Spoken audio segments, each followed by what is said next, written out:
खबर बुलंदशहर से है। यहां स्वास्थ्य विभाग की एक लापरवाही देखने को मिली। एंबुलेंस का इंतजार करती रही, नहीं आई एंबुलेंस। एंबुलेंस को फोन करने के बाद 1 घंटा इंतजार करते रहे परिजन। गांव से सब्जी वाहन पर बीमार को लेकर पहुंचे अस्पताल। सब्जी वाहन में चारपाई डालकर युवक को अस्पताल पहुंचाया गया। छत से फिसल गया था दरअसल युवक, और युवक की कई हड्डियां टूट गई थी। खुर्जा थाने के भूतगढ़ी गांव का मामला। तो छत से गिर गया एक युवक, कई हड्डियां उसकी टूट गई, लेकिन एंबुलेंस बार बार कॉल करने पर भी जब नहीं पहुंची तो ऑटो में चारपाई बिछाकर इस युवक को अस्पताल पहुंचाना पड़ा। समीर अली इस वक्त हमारे संवाददाता, और ज्यादा जानकारी इनसे लेते हैं। समीर अली, ये बताइए कि ये युवक जिसकी हड्डियां टूट गई थी, एंबुलेंस को फोन किया गया, क्यों नहीं पहुंची एंबुलेंस? बताना चाहूंगा, युवक छत पे कोई कार्य कर रहा था। अचानक टायर फिसलने से छत के नीचे आकर पड़ा बरामदे में ही, जिससे कि युवक की 3-4 हड्डियां टूटी हैं। उसके बाद तुरंत एम्बुलेंस को कॉल किया गया। लगभग 1 घंटा एम्बुलेंस का इंतजार किया गया। जब घायल युवक से दर्द बर्दाश्त नहीं हो रहा था तो गाँव के लोगों ने अरेंजमेंट करते हुए वाहन का इंतजाम किया और चारपाई बिछा करके हॉस्पिटल पहुंचे। हॉस्पिटल पहुंचने के बाद भी खुर्जा अस्पताल वालों ने बाहर दिल्ली रेफर करने के लिए कहा कि हमारे यहाँ इलाज नहीं हो पाएगा। बेहद शर्मसार करने वाली ये तस्वीरें हैं। 1 घंटे तक लगातार एम्बुलेंस का इंतजार करने के बाद परिजनों को टेम्पू में लेकर जाना पड़ रहा है। शर्मसार तस्वीरें नहीं हो सकती हैं। समीर, ये बताइए कि अस्पताल प्रशासन ने इस पर क्या कुछ कहा है? एम्बुलेंस कहां थी? क्या अस्पताल प्रशासन के पास एम्बुलेंस नहीं थी?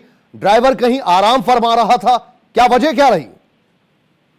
देखिए, बात करने की कोशिश की जा रही है स्वास्थ्य विभाग के आला अधिकारियों से। अभी कोई भी साफ तौर से कुछ भी कहने के लिए तैयार नहीं है। सभी यह कह रहे हैं कि जांच कराई जाएगी कौन सी एम्बुलेंस एरिया में लग रही थी, उस एम्बुलेंस चालक से बात की जाएगी कि वो मौके पर क्यों नहीं पहुंचा। ये सब जांच का विषय है, यही कहते हुए बात टाल रहे हैं। साफ तौर से अभी कोई भी स्वास्थ्य विभाग का अधिकारी कुछ भी कहने से कतरा रहा है। बहुत शुक्रिया समीर अली इस पूरी जानकारी के लिए आपका।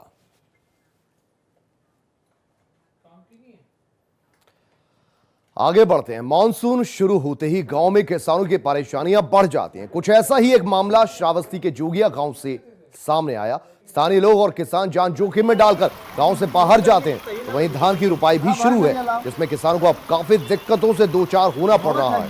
दरअसल जोगिया गांव को अन्य गांव से जोड़ने वाली सड़क का निर्माण कई साल से लटका पड़ा है। सड़क ना तो बन पाने से हजारों जो ग्रामीण हैं वो खासे परेशान हैं। जोखिम उठाकर अपने काम धंधों पर जाते हैं। ग्राम प्रधान से लेकर नेताओं तक से सड़क बनवाने की मांग की जा चुकी है, लेकिन देखिए सड़क समंदर बना हुआ।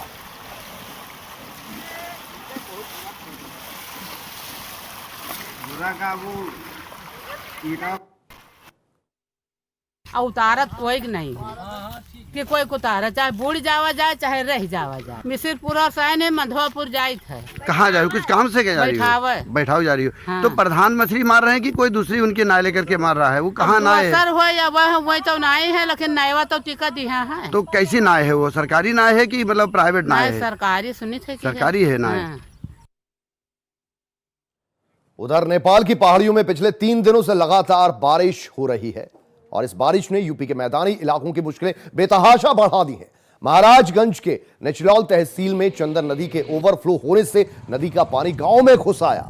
लोगों की सुरक्षा के लिए बनाई गई पुलिस चौकी को भी बाढ़ के पानी ने अपनी आगोश में ले लिया। वहीं प्रशासन भी बाढ़ जैसी हर स्थिति से निपटने के लिए हर तरह की तैयारियां कर रहा है। पानी का स्तर बढ़ा है। लगभग 2 लाख से ज़्यादा क्यूसेक पानी वहाँ पे आ रहा है। 2,75,000 की साफ सूचना आई थी।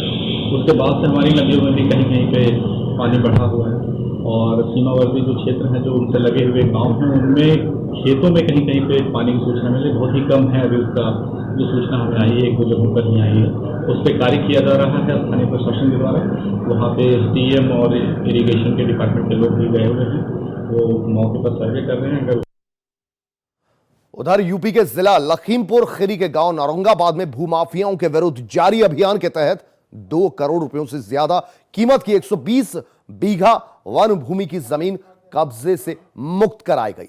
जनपद में माफियाओं, गैंगस्टर्स और शातिर हिस्ट्री शीटर्स अपराधियों के विरुद्ध एसपी खीरी के नेतृत्व में अभियान छेड़ा गया है और 120 बीघा जमीन अपराधियों से मुक्त कराकर वन विभाग को सौंप दी गई है। इस दौरान जिला प्रशासन ने अवैध कब्जा करने के अभियुक्तों के विरुद्ध भी कार्रवाई की। सुनिए क्या कुछ कहा जिले के कप्तान साहब ने।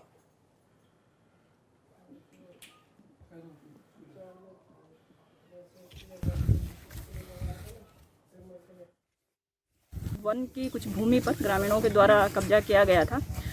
120 बीघा के लगभग ज़मीन है जिसकी 2 करोड़ के लगभग कीमत है और इसको आज कब्जा मुक्त करा के पूरा राजस्व की और वन विभाग के पुलिस की संयुक्त टीम के द्वारा इस पर वृक्षारोपण करा दिया गया है और जहाँ जहाँ सीमाएं हैं वहाँ पर वन के लिए आरक्षित भूमि का बोर्ड लगा दिया गया है।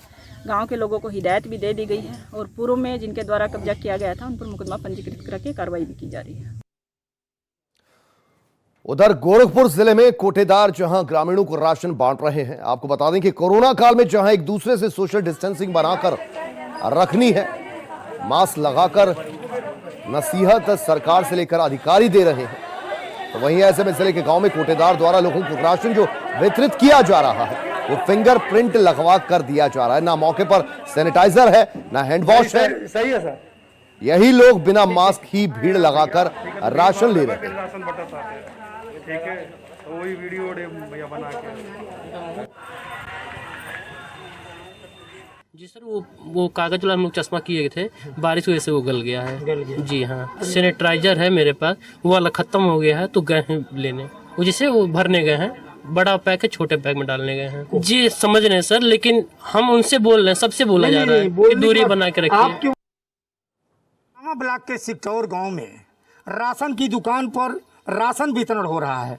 गांव के लोग भारी संख्या में मौजूद हैं, लेकिन राशन विक्रेता के वहां ना तो सैनिटाइजर है, ना ही हैंड वॉश है, किसी तरह की यहाँ व्यवस्था नहीं की गई है।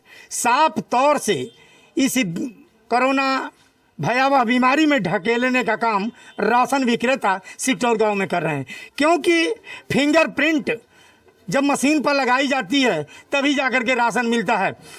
चाचा जी, आपसे जानेंगे कि राशन कैसे मिलता है? वैसे मिलता है जैसे रखा हुआ है, मिलता है। फिंगरप्रिंट लगाना पड़ता है। फिंगरप्रिंट, लेकिन लेकिन यहाँ कोई सैनिटाइजर न हैंड वॉश किसी तरह की सुविधा नहीं है। नहीं, पहले था लेकिन अब नहीं है। अब नहीं है। हा? नहीं, तो ये लापरवाही है कि नहीं है? लापरवाही है इसकी। हा? लापरवाही है ना। मान लीजिए आप लोग राशन लेने आए, अपने परिवार के लिए आए हैं। हाँ। और आप यहाँ से बीमारी, राशन के साथ साथ बीमारी लेके जाएंगे, कैसा लगेगा? अच्छा नहीं लगेगा। हाँ? आपको तो जानकारी है नहीं कि कौन बीमारी किसके अंदर है? नहीं। लेकिन बीमारी मिलेगी कि नहीं मिलेगी? हाँ। ये लापरवाही है कि नहीं है? लापरवाही है। हाँ? लापरवाही है। खास तौर से आप देख रहे हैं कि जो लोग राशन लेने आए हैं उनका मानना है कि बहुत बड़ी ये लापरवाही है इन लोगों की। यह राशन के साथ साथ यह बीमारी भी बांटने का काम राशन विक्रेता द्वारा किया जा रहा है। हरेंद्र दुबे, R9, गोरखपुर, उत्तर प्रदेश। आगरा पुलिस को बड़ी सफलता हाथ लगी है। पुलिस ने हत्या के मामले में 36 घंटे में खुलासा कर दिया। प्रेम प्रसंग के चलते पत्नी ने कराई थी पति की हत्या और कुछ दिन पहले थाना खेरागढ़ के दूधाधारी में मिला था शव। पुलिस ने 3 आरोपियों को इस मामले में गिरफ्तार किया। 2 युवक और एक महिला को जेल भेजा गया।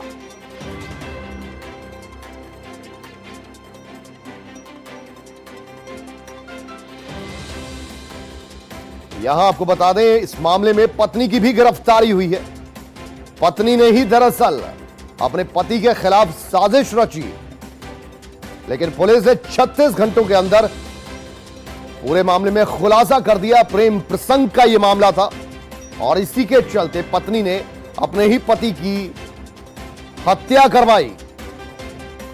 कुछ दिन पहले खेरागढ़ थाना क्षेत्र में पति का शव मिला था और उसके बाद 2 युवक और महिला को अब इस पूरे मामले में जेल भेज दिया गया है। तो आगरा पुलिस को यह बड़ी सफलता हाथ लगी। पत्नी जिसके के रिश्ते किसी और से थे,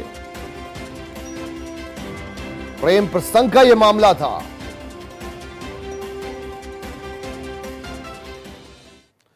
उधर फतेहपुर के हुसैनगंज थाना क्षेत्र में सड़क विवाद को लेकर दबंगों ने बुजुर्ग को पीट कर मौत के घाट उतार दिया।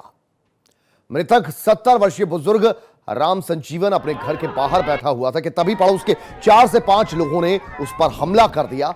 मारपीट में बुजुर्ग को गंभीर चोटें आई, जिसके बाद उसकी मौके पर ही मौत हो गई। मृतक के बेटे की माने तो घर के सामने रह रहे शख्स ने लाठी डंडों के साथ जमकर पीटा, जिससे उसकी मौत हुई है। सूचना मिलते ही हुसैनगंज थाने की पुलिस मौके पर पहुंची। पुलिस ने अब फिलहाल शव को कब्जे में लेकर पोस्टमार्टम के लिए भेजा है। मामले की जांच जारी है।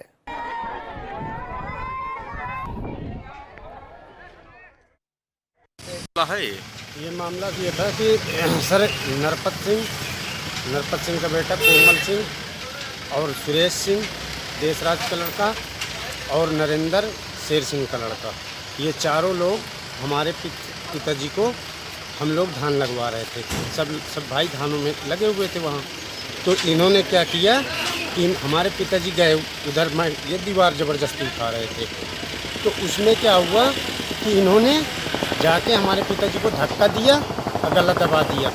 हमारे पिताजी की वहीं डेथ हो गई। हुसैनगंज जनपद फतेहपुर के शत्रुघ्न गांव के निवासी नरेंद्र सिंह यादव ने थाने पर सूचना दिया कि उसके 75 वर्षीय पिता की मृत्यु हो गई है। पड़ोसियों ने उन्हें गाली गुप्ता दिया है, जमीनी विवाद के कारण उनको धक्का दे दिया है, जिससे वो गिर गए थे।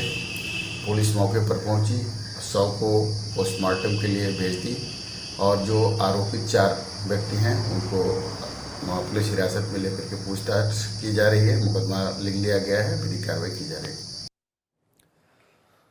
उधर जिले के पूर्वांचल में स्थित आलापुर तहसील क्षेत्र के देवरांचल में गांव की दहलीज पर बाढ़ की मुसीबत ने दस्तक देनी शुरू कर दी है, जिससे एक तरफ जहां देवरांचल के ग्रामीणों को आवागमन के लिए दिक्कतों का सामना करना पड़ रहा है, तो वहीं दूसरी तरफ फसलें जलमग्न हो गई हैं।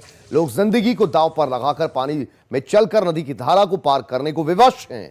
गांव के बच्चे जुगाड़ से नदी नाव के सहारे धारा को पार कर रहे हैं, जिसके चलते गांव वाले प्रशासन से नाव की व्यवस्था करने की मांग कर रहे हैं।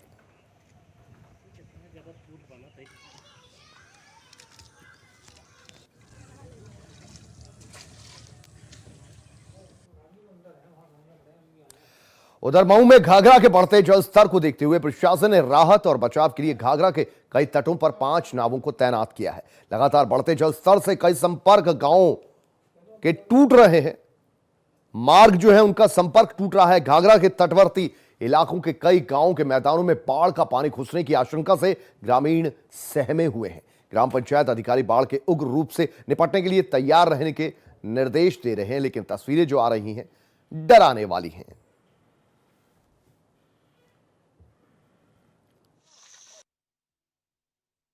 यहाँ नाव की व्यवस्था की गई है। अभी तो हम लोग फिलहाल आए हैं क्षेत्र का दौरा करने के लिए। अभी हम लोग नाव से दौरा किए हैं। जो 3-4 गांव है जो जलमग्न हो गया है।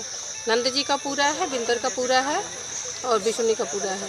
अभी 4 नाव की व्यवस्था की गई है तत्काल में। आगे की जो समस्या होगी उसकी व्यवस्था की जाएगी। हमारे लेखपाल साहब भी आए हुए हैं, SDM साहब भी आए हुए हैं। जलस्तर बढ़ने के कारण आसपास के जो भी मजरे हैं वहाँ के नाले वगैरह भर गए हैं। अभी तक यहाँ पर दुबारी में बिशुन का पूरा और उससे लगे हुए जगहों पे 4 नावें लगा दी गई है, जिससे कि लोगों को कोई परेशानी न हो। चलिए रुकेंगे यहाँ एक छोटे से ब्रेक के लिए।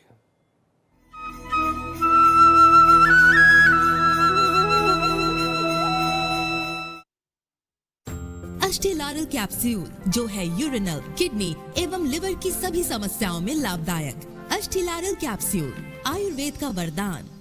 गुंडे, माफिया, अपराधी, लुटेरे मेहरबानी करके तो उत्तर प्रदेश छोड़ करके चले जाएं, और अगर उत्तर प्रदेश में रहेंगे तो फिर उनके लिए 2 जगह होंगी। मुझे लगता है उस जगह कोई भी नहीं जाना चाहेगा।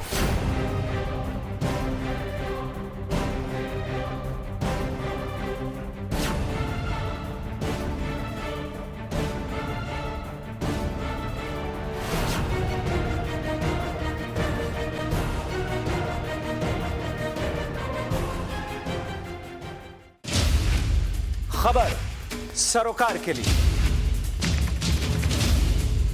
खबर रोजगार के लिए, खबर तरक्की के लिए, खबर खुशी के लिए। R9 टीवी सिर्फ खबर के लिए।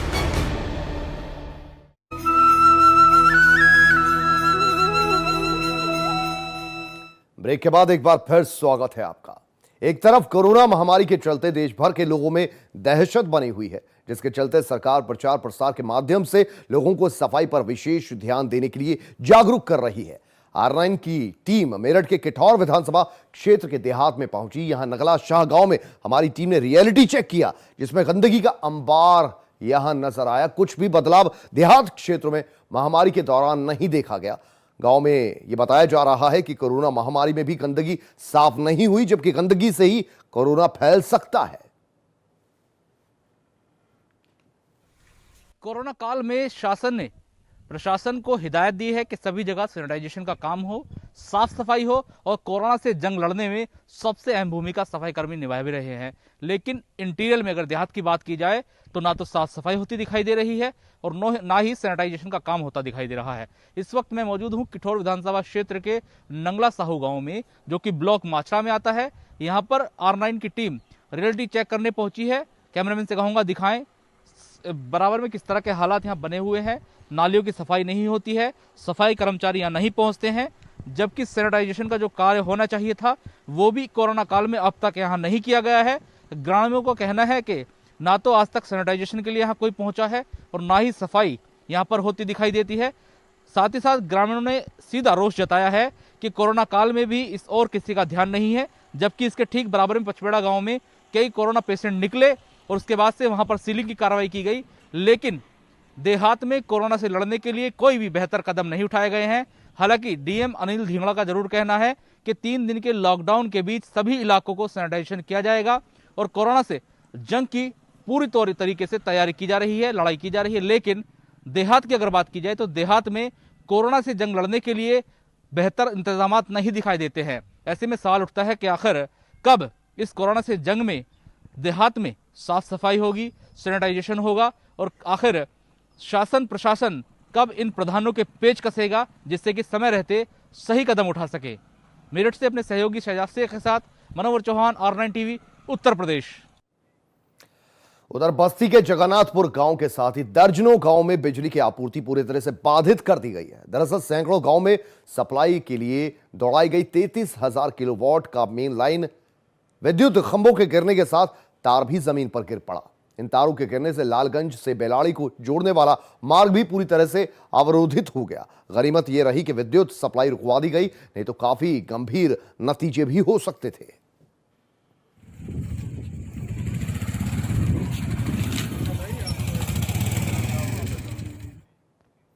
और अब बात जज्बे की। जज्बा अगर कुछ कर गुजरने का हो तो राहें अपने आप आसान हो जाती हैं। ऐसा ही एक नजारा उत्तराखंड के बासपुर में देखने को मिला, जहां एक किसान ने अपने फार्म पर विदेशी फल को लगाकर मिसाल कायम कर दी।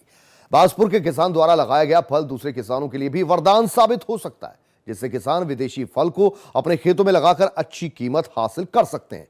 बासपुर निवासी किसान विजय शर्मा ने दरअसल ये कारनामा कर दिखाया। विजय शर्मा ने थाईलैंड, वियतनाम, इजराइल और श्रीलंका के लोकप्रिय फल ड्रैगन फ्रूट की खेती कर अच्छी आमदनी का जुगाड़ बना लिया है। मेरे को कैक्टस का शौक ज़्यादा था, कैक्टस के बारे में, तो मैं कैक्टस उसके मेंबरशिप के लिए मैं दिल्ली गया।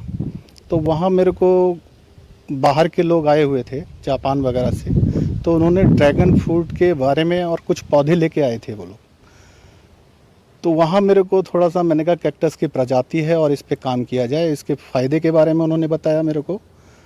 तो फिर वहाँ से प्रेरणा मिली कि मुझे इसके बारे में, इसको उगाने की कोशिश करनी है इस क्षेत्र में। गोरखपुर जिले से 20 किलोमीटर दूर चरकावा ब्लॉक के सिकटौर गांव में आज तक सड़कें नहीं बन पाई। गांव में ना तो नालियां हैं, ना ही सड़कें।